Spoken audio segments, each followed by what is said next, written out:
দান করেন।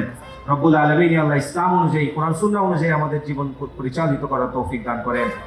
আজকের এই রমজান মাসে বাংলাদেশের বিভিন্ন ক্যাম্পাসগুলোতে আস্তে আস্তে করে বিগত সময়ের যে ছাত্র রাজনীতির সহিংসতা, সেই সহিংসতা পুনরায় কিন্তু ফিরে আসছে।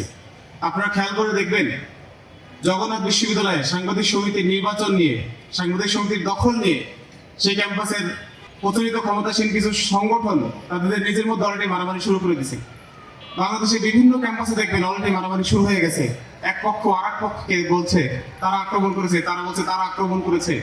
আশঙ্কা করা হচ্ছে ঈদের পরে, রমজানের পরে ঢাকা বিশ্ববিদ্যালয় ক্যাম্পাসেও সম্ভবত এই ধরনের আক্রমণ, পাল্টা আক্রমণের কালচার ফিরে আসতে পারে। তো সেই জায়গা থেকে ক্ষমতাসীন ছাত্রদল এবং বিরোধী দলের যেই ছাত্র সংগঠন আছে তাদের প্রতি আমাদের অনুরোধ থাকবো যে আপনারা জাতীয় রাজনীতিতে যেমনিভাবে একটু মিউচুয়াল ভাগাভাগি করে নিয়েছেন, যেমনটা আমরা শুনতে পাই, প্রয়োজন হলে ক্যাম্পাসগুলোকেও ভাগাভাগি করে নেন।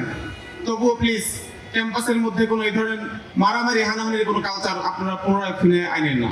ইন্টারনালি ভাগাভাগি করে নেন। আমরা না জানলে কিছু বলবো না, চুপ করে থাকবো, কি আর করবো। কিন্তু তবুও প্লিজ ক্যাম্পাসের মধ্যে কোনো একটা ক্যাম্পাসেও আমাদের কোনো ছাত্র ভাইয়ের গায়ে রক্ত আপনারা ছড়াইয়েন না।